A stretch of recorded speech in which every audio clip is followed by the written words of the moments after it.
I like the Standing. standing thing. Yeah, I think standing is cool. And I mean, I'll edit this all, so it doesn't really. I mean, I cut out all the hyperbole and whatever stuff. I mean, Sure. when Ron did his weight loss, he actually put in there, that their bet was $1,000 between him and Joe to lose weight, and he goes, not that $1,000 is going to make a difference to he or I. I edited that Um, out because yeah. that's not exactly what you want to share with the company, Right. because $1,000 means a lot to a guy in a forklift. So Means a lot to most people in America. yeah. So if something, whatever, I clean it up and it's all good. All of my extremely racist and misogynist comments you can edit out.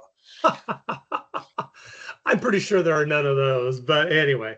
All right, so I'm gonna hit the just kind of the welcome deal, and then I'm just gonna dive into some questions, and we'll just let it go where it goes.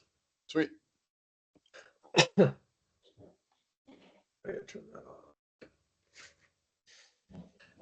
Hey, thanks for joining me today, Daniel. I just wanted to catch up with you on the Stagecoach 100. Um, it seems like it seems like it was a long time ago, yet it was only just weeks ago. I think it's probably because Sunday became the never-ending day. For So, sure. so we just want to chat a little bit because I know it was your first long distance run. I'm pretty sure that's right, right? You were more of the cross Yeah, country yeah, guy. pretty much. Yeah, hadn't really run, well, hadn't run a race since I ran my last 5K senior year of high school. Oh, well, there we go. There we go. So I got to ask, when I said, "Hey, do you want to do this?" What were your first thoughts? My first thoughts were probably along the lines of, ow. Ow, my IT band and Achilles. And that sounds gnarly. I'd Yeah. say that was my reaction. And yet you instantly said yes. Yeah, I said yes. I won't, I'll be real about it and say I felt a little bit of peer pressure, which I'm glad was there because that helped push me over the edge a little bit.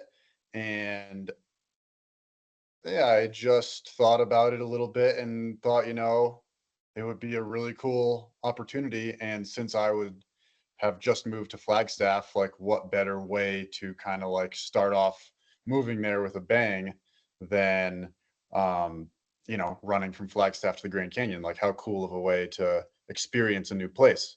Right. Well, it's so funny. I didn't know you had moved Flagstaff. And I can't tell you how excited I was that you were in Flagstaff living at elevation because somebody had to take the first leg. And whoever lives at elevation, it made great sense. Great sense. So I know that you started training, or you were said, "Hey, I'm running like 3 or so days a week," and I know that we shared some text and stuff, and I said, "Well, I want to distance that out, and then think about maybe eating while you're out there and stuff." So maybe talk about how training was different, maybe in your mindset from what you were doing to kind of what you ended up doing. For sure. Yeah. So basically what I had been doing prior to training for this race, which is what I've been doing more or less for a couple of years, was very casual, no watch, no nothing. I would go out and run probably 4 to 5 miles, 3 to 4 times a week. In Connecticut on flat ground, a mix of roads and trails. And I go out with no backpack. I'd never worn a backpack running before. That kind of seems totally crazy to me. I really love the freedom of running and the actual physical feeling of it. Yeah. Um, and I usually like to run kind of fast, like shorter distances, kind of fast, because that feels really good to me. So that's what I was doing. And, so the amount of miles that I was running in a week was less than the amount of miles that I would have to run in about 12 hours for this race. And Right. that was definitely intimidating. Um, and so I think from talking to you and just doing some research, talking to other people, I changed it up with the goal of increasing overall weekly mileage, but also focusing on having one long run and just building. And I actually just went on time instead of distance because Yeah. I don't have a fancy watch or anything. Um, but I figured, I'll just try to increase that long run by like 15 minutes or so every week. Right. And yeah, there were some hiccups in the beginning where I think I tried to, I overdid it a little bit. And I also didn't reduce my speed. Right. Right. And so, because I'm really just not used to the pace, like the ultra slash long run pace is just really different. Yeah. Uh, and so I had some little pains here and there, and just had to kind of figure that out by tweaking, tweaking, my rest days and speed, and did a little bit of work on my calves, and then everything started feeling good. And I got to 2 hour long runs, and I was like, oh man, I'm getting thirsty. This was like August in Oh, Connecticut. jeez. This is August in Connecticut, and you just sweat so much. And I was like, all right, I got to buy a backpack and just like bite the bullet, and did that, and brought some snacks along, and then it became like relatively, and then I slowed it down, and it felt kind of, I wouldn't say casual, but like started feeling good. Yeah. Yeah. Cool. Uh, Cool. yeah, and then getting to Flagstaff, doing even longer runs, and then I got really psyched because the running out here is awesome, and just like got to check out all the cool places, Right. like drive and like run up these mountains, and there were some hiccups there because I got too stoked, and would like run up a big mountain, sprint down, and then just be like so sore afterwards. Uh, but yeah, that was basically it. That's cool. So, um, I was jazzed that you said yes because I knew that we needed somebody that was going to be quick.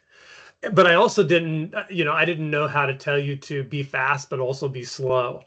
And because it is a learned, it's a kind of a trial by fire. I mean, you make the mistakes, you're like, oh crud, I went out too fast or whatever. And so I think, I was that was my mantra with Rob was really worried that he was just not going to be able to hold up his end of the bargain. I said, if you can just walk through the exchange, that's all I care about. Just it'll be great. So it was fun. It was fun to see you psyched and you excited to go. That for me, that was fun to see that excitement happening. Um, when you took off that morning, what's going through your mind? Because I know we had also talked a lot about there's going to be groups of people running around you that are not on they're not going the first 10 miles. They've got 90 after the first 10 miles. So you can't, you know, get up front and just get away from them. So kind of maybe talk through that first section a little bit. For sure. Yeah, I mean, I was a little bit anxious about the how to go about it and the pacing because it was all so new for me. And I definitely took your cue, which was critical about where to stand in that starting line, especially given that it was like the single track there. Yeah.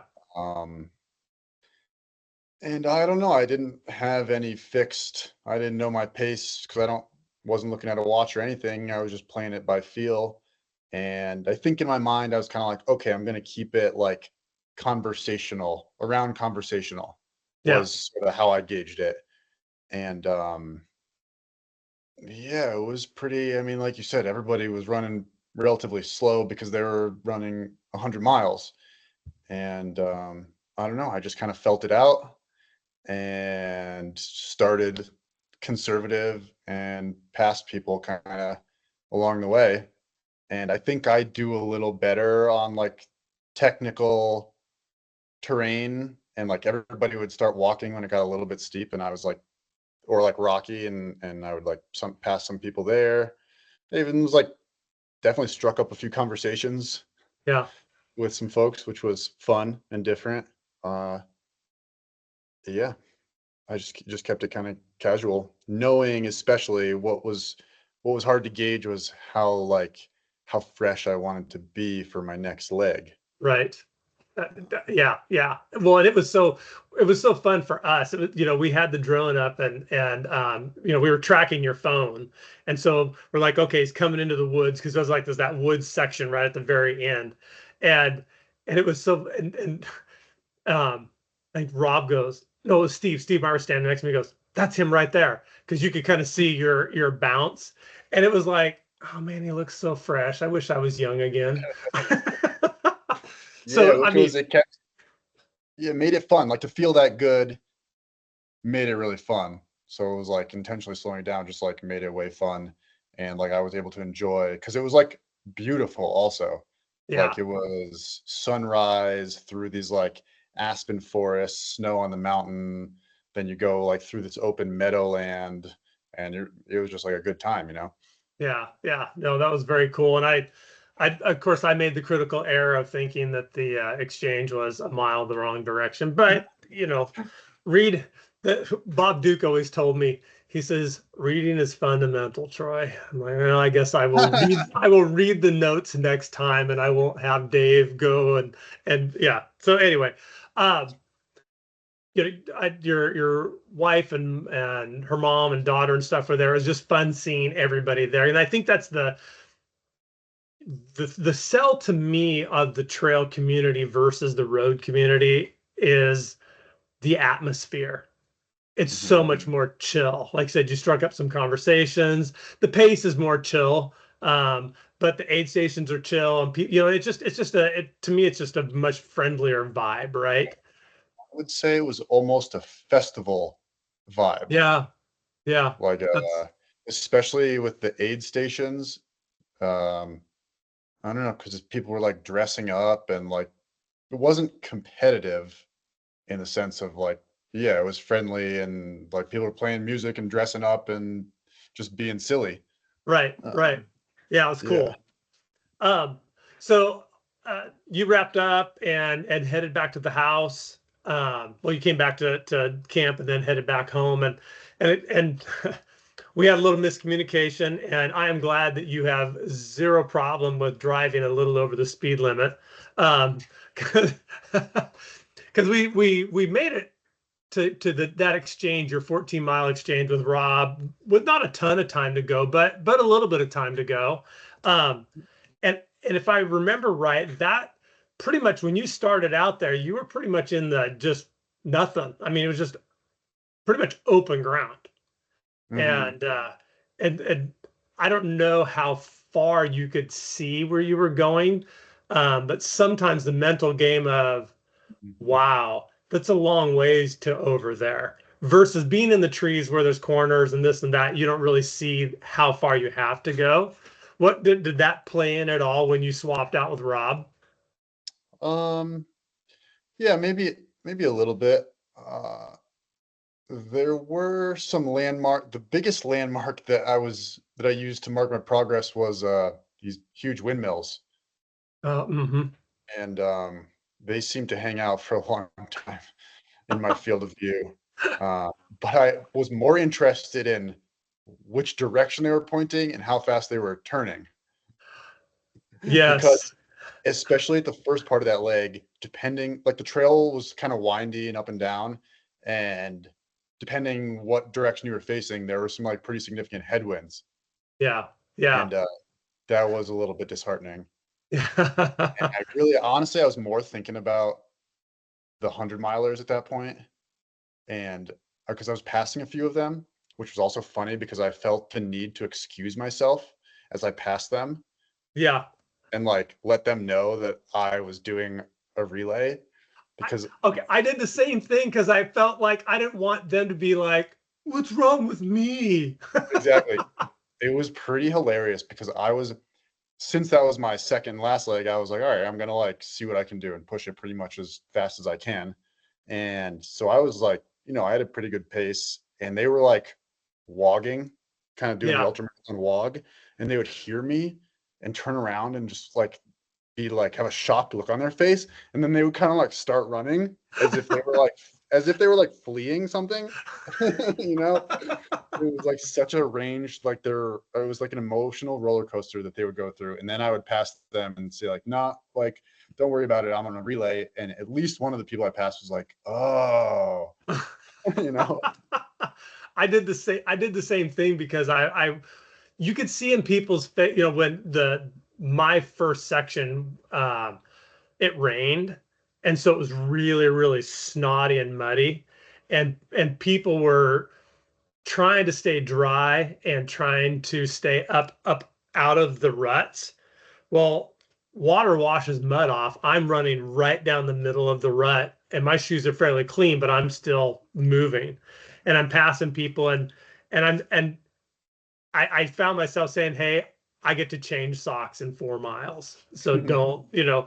But Yeah. it was funny how, you know, because people would look over and they're just like, just and so I would tell them the same thing. Hey, I'm part of a relay, man. I'm changing Yeah, socks. It's all for good. It's sure. all good. Yeah. So you actually went from basically, you know, high desert up into the trees. Um, Mhm. and when we were taking you out there, and I said, "So what do you think you're going to do?" Because I was trying to figure out mileage. We're going to move the trailer and all that stuff. And I think you said, "Oh, you know, like 9:30s or whatever." And I kind of calculated. And I thought, okay, so if we were there at 6, Mhm. we'd be there a little before you at 9:30s. So I want to fully make you aware that you ran way faster than 9:30s. And because when I looked, I couldn't load your find friends onto Caltopo where the map was. So I had to like find Mhm. like, you know, Landmark. geographical things. And there was this solid line of trees with the aid station right there. And I looked and I'm like, this can't be right. And I looked again, and you were like almost to that solid line of trees. And I looked at Steve and I go, we got to go right now. And of course, the term haste makes waste was never more evident than driving really, really fast, trying to get to a point on dirt roads because we'd take a road and we'd be a quarter of a mile down it because cell service was so bad out there. We'd be a quarter mile down it before it would tell us we'd turned the wrong way. And that whole hour and 20 minutes or so that it took us to get to you, we literally, if we could have walked from the camp straight to you, I'm going to say it was, let's just say it was 10 miles. We zigzagged back and forth across the width of that 10 miles for an hour and 20 minutes before and finally it got to the point where I just said, okay, just stop. And I found you and I zoomed in and I just kept going backwards on roads until I found us. And then I just did the go left, go right until we finally found some signs and then and found you. Um, You would think they would may have it better marked out on how to get there because that it was, I would say, pretty deep off the main road. And we yeah. we started we started in the wrong spot instead of following their directions once again. Reading's fundamental. We just went, well, just let's just go up underneath the power lines. He's right there. We'll just right there. Yeah. So we basically added an hour to our overall time, which you know, Hey, oh well. live and learn. I was definitely impressed by the logistical challenge uh, of this whole exercise. It, Especially, I mean, it's a challenge with one if it's a single person, but then the relay thing adds a whole another factor in. we So definitely decided that two delivery people made way more sense than one because then people would get more rest and you'd be more timely at spots. So food for thought for next year. Don't try and have one person do everything. yeah, interesting. You know, live and learn. I will say that one of my favorite parts of the whole trip was the ride back in the side by side with Steve. It was just so unexpected and like it was just dark. It was kind of epic Yeah. and we were just like rallying, you know. It, well, and I think that was part of the experience too was just being with the team who wasn't running, right? It's part of that whole venue that's going on in the background, the, you know, Mm. the sleeping, eating, moving, figuring out, you know, where are people at, and so you were I know you had an exciting time getting back, and you guys did you guys run out of gas or not run out? I can't remember. That We was we an didn't. issue. We were like expecting to run out of gas, and so called a team that came with gas, met us, and we fueled up. Whether we would have made it or not still remains to be seen. But yeah. um, so you got back, got some rest, and then got woken up. I don't know what time did you guys get up? 4:30 or so, five, Okay, somewhere around there. yeah. Yeah. Yeah. Um, so it was fun to have everybody there at the finish. Like, I mean, for me, I've never finished a race in the dark. And so I based this whole race on my knowledge of what I do. And so it was pretty evident after about well, it was evident after your first leg that I hadn't figured a short enough window for things. And so we started refiguring. And then after your middle one, I literally just crumpled everything up and threw it away because it just no longer mattered. Like I didn't make a time schedule for that short of a time frame. And so it was that last leg, the goal was to see, to see the Grand Canyon over there and just have this whole epic experience. And basically it was a 5 foot circle of light through the middle of the dark, Yep. into the finish line. Um, but I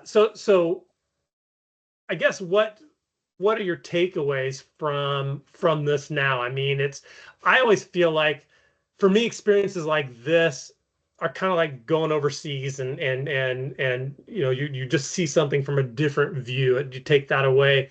Was there anything, I mean, do you think about things differently now? I mean, Mm, I don't mean to be weird about it, just one of yeah, no, those. it's a fair question and a good analogy to the international travel, especially given that, yeah, I was so, hesitant about the long distance and how my body would deal with it. I would say my first reaction was like, oh, training works.